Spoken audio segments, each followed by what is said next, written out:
Olá, amados irmãos, sejam todos bem-vindos para mais uma incrível escola bíblica dominical. Já estamos chegando na lição de número 7, metade da revista, que nesse segundo trimestre trata desse assunto, Ordenanças bíblicas, doutrinas fundamentais, imperativa aos cristãos para uma vida bem-sucedida e de comunhão com Deus.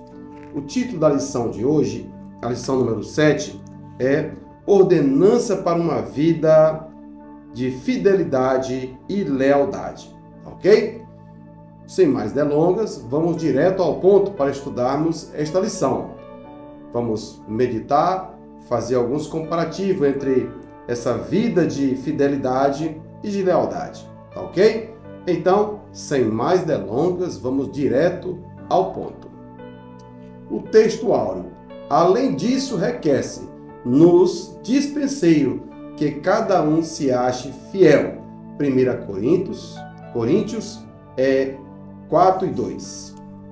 Abrindo aqui a minha revista, nós vamos também para a verdade aplicada, ok? Vamos ver o que diz aqui a verdade aplicada. A fidelidade deve ser marca registrada de todo cristão que almeja viver a eternidade com o Senhor, ok? Aqui os objetivos da lição. Você que está por aqui já sabe, se ainda não sabe, segue essa orientação. Os objetivos da lição são inegociáveis. Você não pode se perder na lição. A lição tem um objetivo claro para alcançar o êxito. Ainda que você tenha mais conhecimento do que propriamente a revista lhe oferece, mas entenda, nem todos que estão na plateia estão no mesmo nível seu. Então, pedagogicamente, a editora fez o planejamento da aula, que dá 3 verbos: destacar, ressaltar e mostrar. Se você seguir esses 3 itens, você terá êxito na sua lição e os seus alunos absorverão melhor a lição. Primeiro, destacar a importância da fidelidade a Deus. Ressaltar que devemos ser fiéis aos líderes eclesiásticos.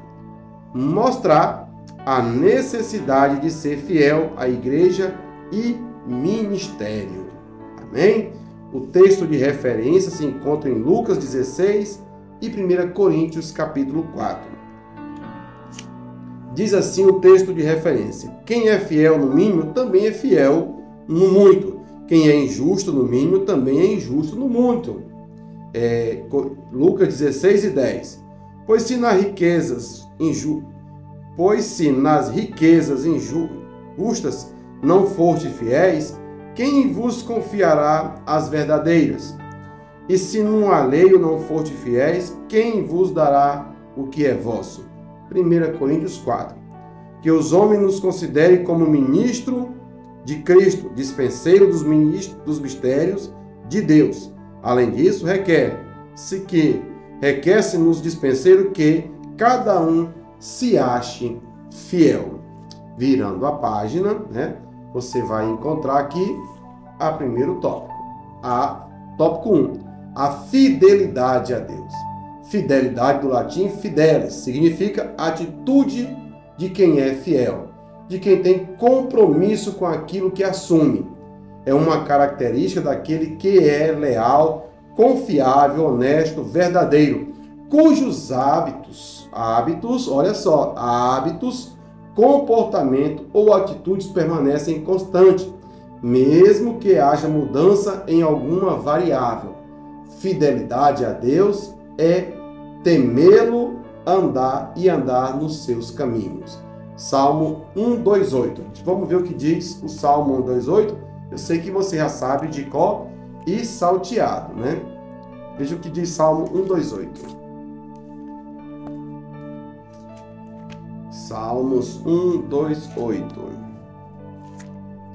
É o Salmo da família. Ele fala da bem-aventurança. Bem-aventurado aquele que teme ao Senhor e anda nos seus caminhos. O que é uma bem-aventurança? é uma bênção. É uma bênção para quem tem um estilo de vida próprio de fidelidade a Deus. Se do latim a palavra fidelidade significa atitude de quem toma atitude para ser fiel, então bem-aventurados são os fiéis. Ele poderia dizer assim: os bem-aventurados, os fiéis que andam no caminho do Senhor, ou nos seus caminhos. Então veja só, a fidelidade é uma característica do cristão, tanto na vida eclesiástica, na vida religiosa, quanto na vida social. Não é correto a pessoa ser infiel lá fora das portas da igreja e fiel dentro da igreja. Não tem como. Eu tenho que ser fiel, sincero, sem máscara, sem cera no rosto, tanto na igreja como fora da igreja. Vamos lá? Passar aqui à frente. Fidelidade ao tratar das coisas de Deus. Nós somos mordomo. O mordomo é aquele que cuida, é aquele que tem uma responsabilidade da administração. E cuidamos da dispensa que não é nossa. 1 Coríntios 4:11. Quando cuidamos das coisas dos outros, a nossa responsabilidade aumenta. Cuidando das coisas de Deus, aí ela triplica, né? Os dons não são nossos, são distribuídos pelo Espírito Santo para o que for útil. As capacidades não são nossas, foi o Senhor que nos capacitou. Olha só, as ovelhas não são nossas, pertencem ao aprisco do Senhor. Os recursos financeiros não são nossos, somos apenas dignos de salário por trabalhar numa seara. Está em Lucas 10:11. Então veja só, se você tem um talento, foi Deus que lhe deu para você administrar e cuidar desse talento. Seja o talento de administrar, seja o talento de pregar, seja o talento de ensinar, seja o talento que você possui, de profecia, enfim, de dom de línguas. Veja só, ele não é seu. Você é o mordomo, você é aquele que cuida de algo que Deus lhe deu. Então, você um dia vai prestar conta de tudo que você recebeu de Deus. Por isso é que você tem que tratar com sinceridade e fidelidade ao chamado do Senhor. Ser fiel e sincero. Sincero, ou seja, aquele que não tem cera no rosto. Aquele que não usa máscara no rosto. Aquele que não tem duas caras. Na igreja é uma coisa, fora da igreja é outra coisa. Não. Nós cristãos precisamos ser sinceros, fiéis, mordomos fiéis. Cuidar das coisas de Deus com fidelidade, com lealdade. Quem cuida das coisas de Deus com fidelidade, prosperará. Deus o abençoará. Isso é uma grande verdade. Ele diz aqui no Salmo 128, 128, bem-aventurado. Você que trabalha pela fidelidade e luta para ser fiel, você é um bem-aventurado. E a fidelidade a Deus é um desafio muito grande na nossa vida. Por quê? Porque nós precisamos orar, jejuar, cantar, pregar, dizimar, ofertar e perdoar e muitos outros verbos sem ver a Deus. Simplesmente pela fé em Deus. E o ato de ter fé é um ato de expressar uma fidelidade a Deus. E vai ter dias que você não vai sentir nada, vai ler a palavra, não vai sentir nada da parte de Deus, não vai ter alegria nenhuma, vai ouvir um louvor que não faz o menor sentido. Vai ter dias assim em sua vida. E você é desafiado nesses dias a ser fiel. Por quê? Porque o inimigo de nossas almas, ele sempre vai vir na hora que você estiver mais frágil na sua vida. O inimigo não vai vir quando você estiver pipocando no azeite, estiver cheio de poder, cheio de graça, orando, jejuando. Não, ele vai vir lhe desafiar a uma fidelidade nos dias da sua angústia, quando você estiver mais fraco. Portanto, cabe a nós o princípio da fidelidade como algo habitual e costumeiro em nossa vida. Vamos andar.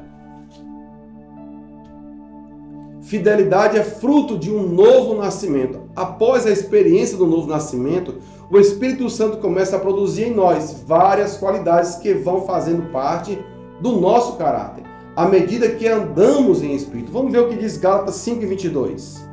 Gálatas 5:22. Deixa eu achar Gálatas aqui. Eu estou usando a minha Bíblia, versão King James. Aliás, Scofield.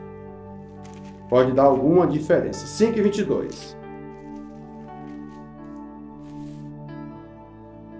Mas o fruto do Espírito é amor, gozo, paz, longanimidade, benignidade, bondade, fé, mansidão, temperança. Olha só. Após a experiência do novo nascimento, o Espírito começa a produzir em nós várias qualidades que vão fazendo parte do nosso caráter à medida que o Espírito nos dá. Veja só. Queridos irmãos, a mudança do caráter do pecador é a principal evidência do novo nascimento desse pecador. Olha, vem para cá, aí. Esse pecador, ele precisa evidenciar. E como que ele evidencia? Na mudança de caráter. E é o caráter, ninguém muda porque quer mudar uma pessoa. Não, quem muda o caráter de uma pessoa é o Espírito Santo. É ele quem trabalha. A partir de que ele está numa igreja onde ele é confrontado em cada culto, em cada ministração. Há uma igreja que prega a palavra. Uma igreja que genuinamente prega o evangelho da salvação. Porque o evangelho da salvação é o evangelho do confronto. Na medida em que esse cidadão se aproxima de Deus, o Espírito Santo vai dando a ele amor, gozo, paz, longanimidade, benignidade, bondade, fé, mansidão e temperança. E eu vou lhe dizer uma coisa. Eu acho que de todos esses aqui, e todos esses frutos, o mais evidente é a fé e a mansidão e a temperança.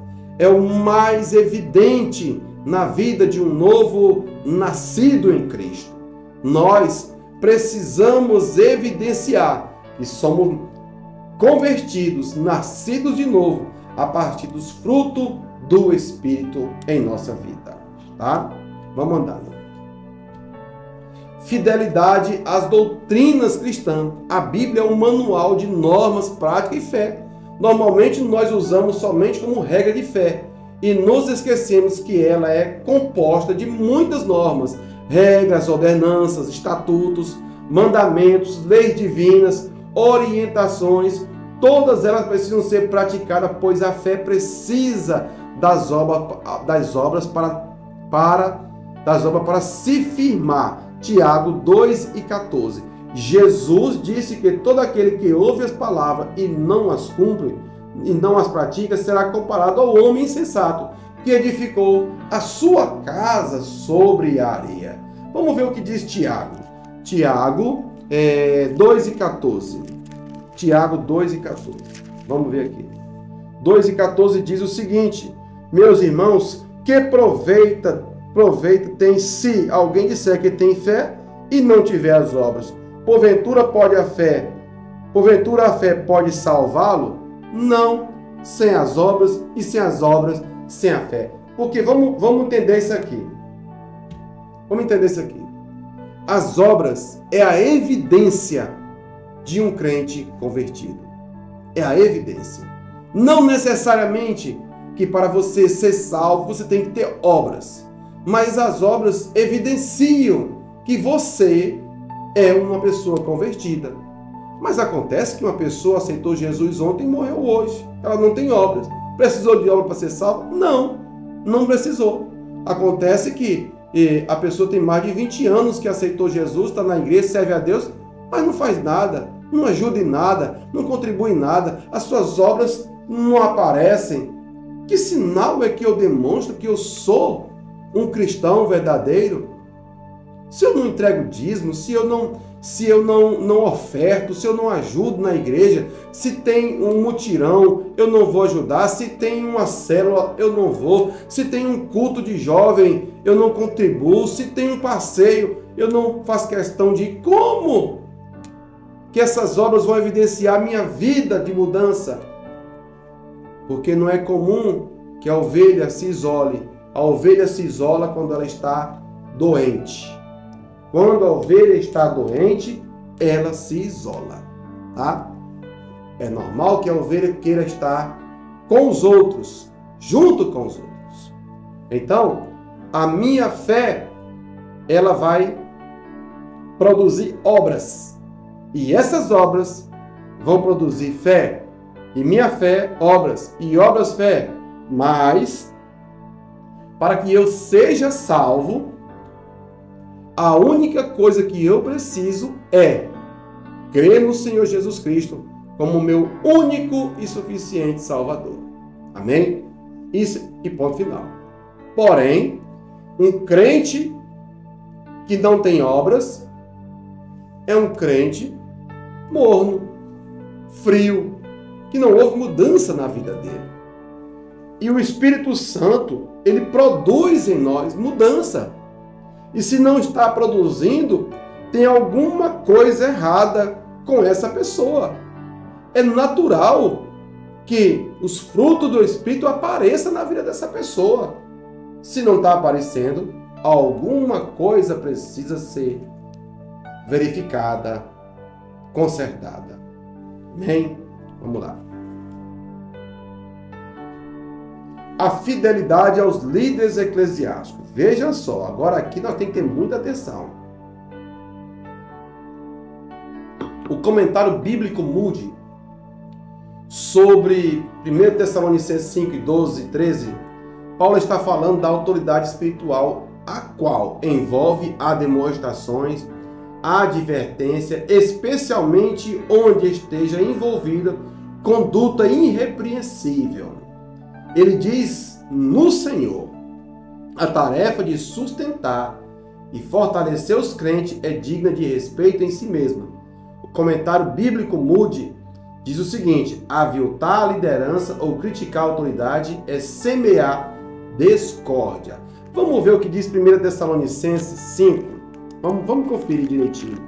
Vamos lá conferir para a gente ter a certeza do que nós vamos comentar. 1 Tessalonicenses 5. Filipenses, tal, grosso, as coisas são muito finas. 5 e 12. 5 e 12. Rogamo-vos, irmãos, que reconheçais os que trabalham entre vós e que presidem sobre vós no Senhor e vos admoestam. Obedecer, ser fiel ao nosso pastor, aos nossos obreiros, é de fundamental importância para o bom andamento da obra de Deus. Crentes desobedientes, infiéis, fuxiqueiros, fofoqueiros, que causa divisão no meio do rebanho, esses não permanecerão na congregação do justo. Nós precisamos ter respeito aos nossos líderes, nossos pastores, aos obreiros, às obreiras da igreja. Se alguma coisa não agrada, evite falar em público e evite falar na frente dos seus filhos, porque fazendo assim você vai esmurecê-los na fé. Se alguma coisa não lhe agrada na igreja, quando você for ao seu quarto com a sua esposa, você conversa com ela em particular, mas não deixa seus filhos ouvirem suas queixas, porque eles vão ter uma tendência de ficar do seu lado e contra a igreja, e nem sempre nós estamos certos. Há muitas coisas que nós discordamos na igreja. E tem obras que os nossos líderes colocam que nós precisamos, às vezes não conseguimos ver o que ele está vendo. E quando nós não conseguimos ver o que eles estão vendo, nós precisamos pedir licença e subir nos seus ombros para ver o que eles estão vendo. E não nos levantar contra e trazer queixas para o rebanho. Veja o que ele diz aqui. Paulo está falando da autoridade espiritual, ao qual envolve a demonstrações, a advertência, onde esteja envolvida a conduta irrepreensível. Ele diz: no Senhor, a tarefa de sustentar e fortalecer os crentes é digna de respeito em si mesma. Queridos irmãos, respeitar no Senhor. Agora tem muitos líderes que eles são verdadeiros carrascos, principalmente agora em tempo de eleição. Eles querem mandar nos votos dos crentes. Eles querem colocar cabresto nos crentes. Fazem festas e colocam o rebanho todo ali e apresenta para os políticos como quem diz assim: olha, está aqui meu gado é esse. E vende a congregação. A esses não obedeceis, mas obedeça no Senhor, naquilo dos que presidem sobre você e sobre aquilo que eles estão falando na obra de Deus. Não se levante contra. Mas se você quer agradar o seu líder, vote em quem ele está pedindo. Às vezes é uma pessoa boa, consulte o passado dessa pessoa, tá? Mas evite falatórios. Não faça como Datã, Abirão e Corá, que se levantaram contra Moisés. Não faça como Arão e Miriam, que se levantaram e fizeram um fuxico contra Moisés. E isso acabou muito mal para Miriam. Seja sincero, seja fiel, principalmente a Deus. Veja a ordem da revista: fidelidade a Deus, fidelidade aos líderes. Vamos andando. Tratai com estima e amor. Paulo aconselha e recomenda aos irmãos que valorize os líderes, os pastores, os bispos, não importa a função que exerçam, porque eles trabalham para que nós e o reino de Deus tenham vitórias e sucesso. 1 Tessalonicenses 5, 12 e 13, né? Então, o 13 fala assim, olha: os quais tenhais em grande estima e amor por causa da sua obra, né? E tende paz entre vós. Nós precisamos ser semeadores de paz dentro da congregação, na célula, no meio da igreja. Se você encontrou algum pastor, ou algum obreiro, ou algum irmão crente que não está concordando com a liderança, ameniza a dor. Não seja um fomentador, um levador de recado, de problema, não. Ameniza, aconselha. Vamos orar, meu irmão, Deus vai dar uma palavra. E vamos trabalhar nesse nível mais alto espiritualmente falando. Porque certamente Deus tem algum propósito. Deus tem algum propósito. E nós precisamos entender os propósitos de Deus. Fidelidade tem o seu fundamento no amor. A fidelidade só é encontrada em quem tem amor implantado em seu coração. É o que nós lemos agora há pouco em Gálatas 5, lembra? Fruto do Espírito Santo, o amor. O crente precisa desenvolver uma vida espiritual baseada no amor. Sem amor, a fidelidade e a lealdade não se estabelece, sendo o amor a base de nossa fidelidade. Precisamos desenvolvê-la em todos os sentidos da nossa existência, na igreja, nas autoridades eclesiásticas constituídas, nos dízimos, oferta e em nosso relacionamento conjugal. Queridos irmãos, sem amor, o amor é a base de tudo. E o que é o amor? O amor é aquele sentimento que você tem em relação a uma pessoa de respeito, de comunhão, um sentimento de lealdade natural que não é forçado como puxa-saco, mas é algo natural. E tem muitos crentes que são assim, eles amam seus líderes, gostam dos seus líderes, e a esses muitos nomeiam de puxa-sacos. Mas, meu querido irmão, não é pecado você gostar do seu líder, você gostar do seu pastor. Não é pecado você temer a Deus. É pecado aqueles que não temem a Deus e fazem de tudo para propagar e colocar irmãos contra a liderança da igreja.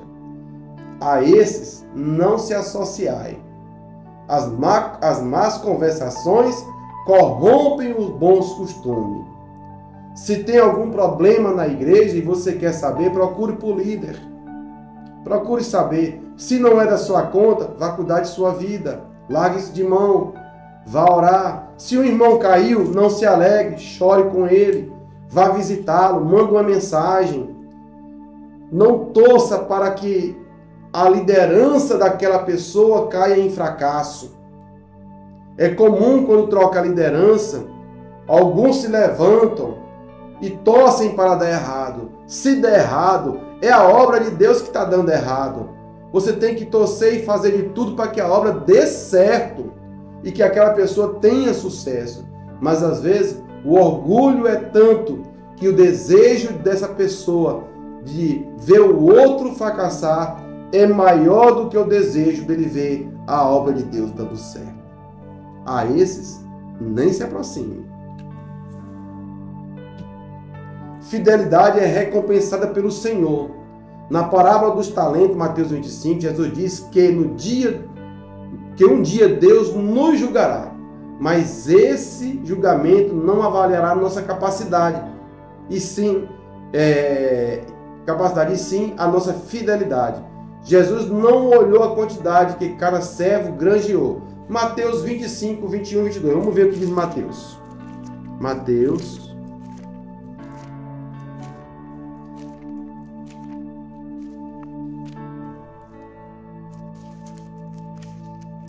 Mateus 25, 21 e 22. Diz assim: E o Senhor lhe disse: Bem está, servo bom e fiel. Sobre o pouco foste fiel, sobre o muito te colocarei. Entra no gozo do teu Senhor. E chegando também o que tinha recebido 2 talentos, disse: Senhor, entregaste-me 2 talentos. Eis que com eles granjeei outros 2 talentos. E disse-lhe o Senhor: Bem está, servo bom e fiel. Sobre o pouco foste fiel, sobre o muito te colocarei. Entra no gozo do teu Senhor. Então Deus não está olhando a quantidade, mas está olhando a sua capacidade de fidelidade sobre o pouco que você tem ou sobre o muito que você tem. Eu já vi muitas pessoas fazer compromissos com Jesus, dizendo assim: Senhor, me ajuda a ganhar um pouco mais. Eu quero um salário de 10 mil reais. Aí quando ele chega no salário de 10 mil reais, ele entrega o dízimo ali 2, 3 meses e tchau. Tem outros que gostariam de alcançar patamares financeiros maior. Quando alcançam uma coisinha, se esquecem de quem o abençoou. E a grande dificuldade de quem não entrega dízimo é o destino do dízimo. A grande dificuldade de quem não entrega a oferta é a preocupação com o destino da oferta. Mas eu vou lhe dizer uma coisa, para o bem da sua vida. Imagina você que o carro do lixo passa 2 ou 3 vezes por semana na sua rua. Vamos ver aqui. E lá você pega o seu lixo e coloca ali. E aquele carro pega aquele lixo e vai embora com ele, e você nunca mais vai ver aquele lixo. E nem você vai atrás do carro para saber onde foi parar o lixo. E nem você se preocupa como é que está o lixão, se está sobrecarregado ou se não está. Você não tem preocupação nenhuma com isso. Alguém cuida e administra daquele lixo. Assim é o seu dízimo, suas ofertas. Não se preocupe com o destino. Quem está cuidando vai prestar conta dele. Quando o caminhão passar e você entregar, entregue. Não se preocupe com o destino que vai ser tomado. A responsabilidade maior está sobre aquele que está administrando. A sua parte é somente entregar o seu dízimo e deixar Deus trabalhar na vida sua em relação à sua fidelidade. Porque o que ele está vendo e que está sendo pesado na balança da justiça é a fidelidade, não daquele que recebe, mas a sua. É a sua fidelidade que está sendo pesada. É o momento do seu encontro com Deus.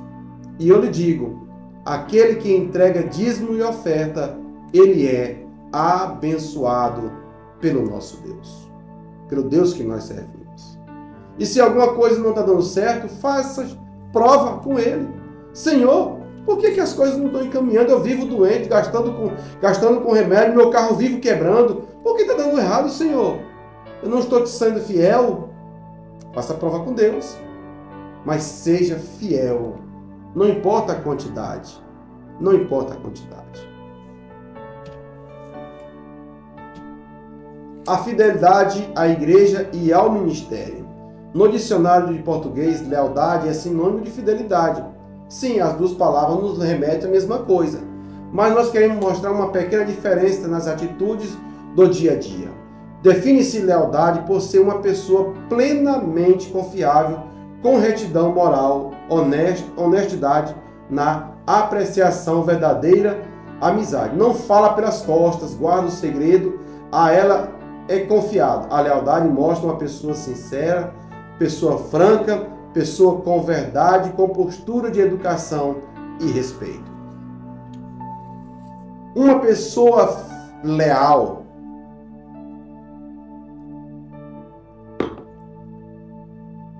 ela deve ser valorizada, principalmente nos tempos de hoje.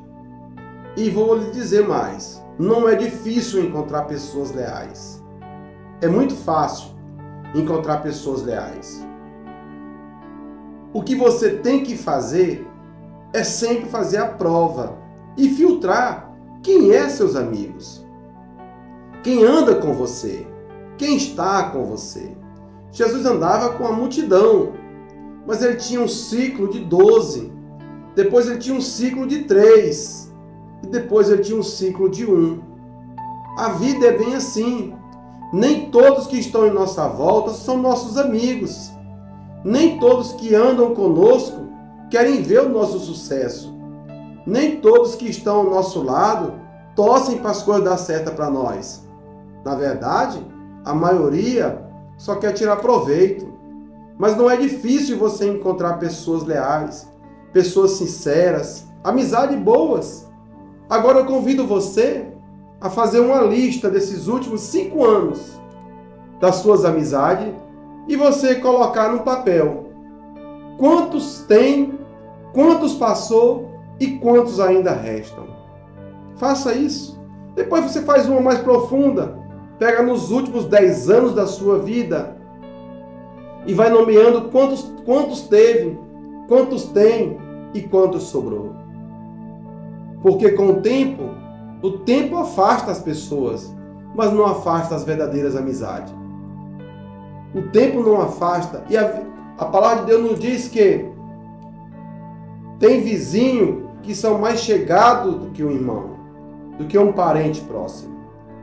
E é verdade, tem pessoas que são mais chegadas do que nossos parentes. E essas pessoas fazem parte de um ciclo mais íntimo nosso. E nós precisamos valorizar uma pessoa leal. Fidelidade à igreja que congregamos. Quem muda muito mostra ser volúvel, não tem firmeza naquilo que abraça ou se propõe a fazer. Muda de pensamento, atitude, com o vento muda sua direção. A fidelidade à igreja cria laços de amizade e comunhão entre irmãos. Lugar de salvo é na igreja. Quem tem que amar tem que ser membro. Quem tem que ser corpo tem que ser igreja. Tem que ter compromisso, participar, certo? Então vamos lá. Te falar uma coisa. Eu congreguei 26 anos na mesma igreja. Eu mudei ano passado para um outro ministério, devido a um propósito maior. Eu estou com 44 anos que sirvo a Jesus. Desses 44, 26 anos foi numa igreja só. E o restante numa outra igreja só. Mas hoje, o que nós vemos é uma mudança de igreja sem fim. Pessoas que não dão conta de ser fiéis à igreja. Eles vivem procurando profetas e profetisas para acalmar e trazer alento para as suas ansiedades. E eles não conseguem criar raiz na igreja. É de fundamental importância ao crente ele ter raízes em uma igreja. Você precisa criar raiz numa igreja. Raízes profundas, raízes que te seguram. Por quê? Os laços de amizade vão se firmando.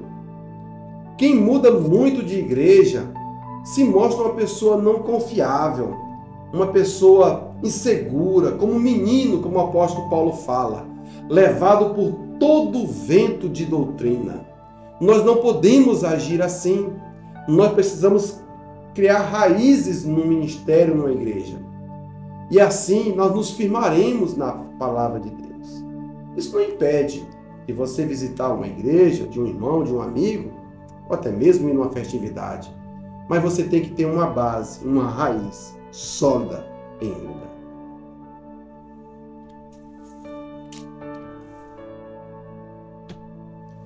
Por trás de uma igreja tem um ministério de suporte. Ninguém é obrigado a se filiar a uma igreja local ou a um ministério, mas ao se filiar é preciso manter o mínimo de consideração. Você não pode brigar contra um sistema estabelecido, né? Quem não se adapta sai e não entra em rebelião. Ninguém é coagido a ficar, mais uma vez ficando, a necessidade de fidelidade e lealdade à igreja e ao ministério. Isso é uma grande verdade. Muitos se rebelam e fazem como Coré, Datã e Abirão, mas a cobrança é amarga. Vamos ver o que diz número 16. Vamos ver. Números 16.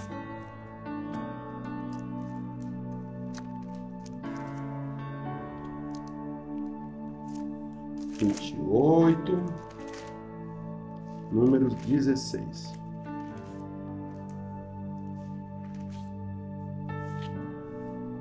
E Coré, filho de Izá, filho de Coate, filho de Levi, tomou consigo Datã e Abirão, filhos de Eliabe e On, filho de Pelete, filho de Rubem, e levantaram-se perante Moisés com 250 homens dos filhos de Israel, príncipes da congregação, chamados à assembleia, homens de posição, e se congregaram contra Moisés, contra Arão, e lhe disseram: basta-vos, pois, que toda a congregação é santa, todos são santos, e o Senhor está no meio deles. Pois vós elevais sobre a congregação do Senhor. Quando Moisés ouviu isso, caiu o seu rosto, e falou a Coré, e a toda a congregação, dizendo: amanhã pela manhã, o Senhor fará saber quem é seu e quem é o santo, que ele fará chegar a si, e aquele a quem escolher fará chegar a si. Queridos irmãos, são 40, 50 capítulos. Compensa você estudar esse capítulo 16 de Números. Aqui vem o julgamento de Deus sobre esse trio, e a terra se abre e engole a eles por desafiarem a sua liderança. A liderança ela deve ser respeitada.